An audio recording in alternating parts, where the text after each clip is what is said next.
महादेव और श्री हरि नारायण हमेशा एक दूसरे को अपने आप से सर्वोच्च मानते हैं, लेकिन फिर ऐसा क्या हुआ कि महादेव को नारायण के उसी कूर्म अवतार का संहार करना पड़ा जिसने अपनी पीठ पर विशाल मंदराचल पर्वत का भार उठाकर समुद्र मंथन को सफल बनाया था। अगर दोनों एक दूसरे के आराध्य हैं, तो उनके बीच यह महायुद्ध क्यों हुआ? यह कोई सुनी सुनाई बात नहीं है। इस रहस्य का एकदम साफ जिक्र शिव महापुराण की शतरुद्र संहिता के 5वें अध्याय में मिलता है। हुआ यह था कि समुद्र मंथन के बाद भगवान विष्णु के कूर्म अवतार को अपनी अपार शक्ति का भयंकर अहंकार हो गया। असल में जब भी भगवान किसी जानवर का अवतार लेते हैं, तो उस रूप का जंगली स्वभाव उन पर हावी होने लगता है। विशाल पर्वत को उठाने के बाद उस महाकाय कछुए की अपार शक्ति भगवान विष्णु की चेतना पर भारी पड़ गई। वह कोई आम कछुआ नहीं था। जब उस विशाल कछुए ने समुद्र में गोते लगाए और अपने भारी पैरों से पानी को मथना शुरू किया, तो समुद्र में भयंकर भंवर उठने लगे। उसकी छलांगों और पूंछ की एक चोट से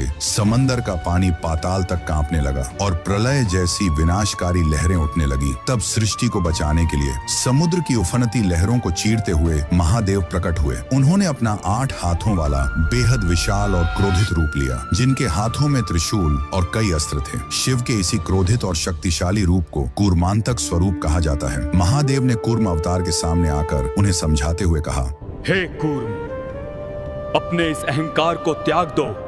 मुझे अपने ही आराध्य पर अस्त्र उठाने पर विवश मत करो। लेकिन जब कूर्म अवतार नहीं माने, तो पानी के अंदर ही दोनों के बीच हजारों सालों तक एक भयंकर महायुद्ध चला। एक तरफ कछुए का वह अभेद्य कवच था जिसे कोई अस्त्र नहीं काट सकता था, और दूसरी तरफ महादेव का अमोघ त्रिशूल। अंत में संसार को बचाने के लिए विवश होकर महादेव ने अपने त्रिशूल से उस कठोर कवच पर प्रहार किया और उसे शरीर से अलग कर दिया। तब जाकर भगवान शिव उस विशाल कछुए के ऊपर आकर खड़े हुए। शिव के इसी रूप को कूर्मांतक स्वरूप कहा जाता है।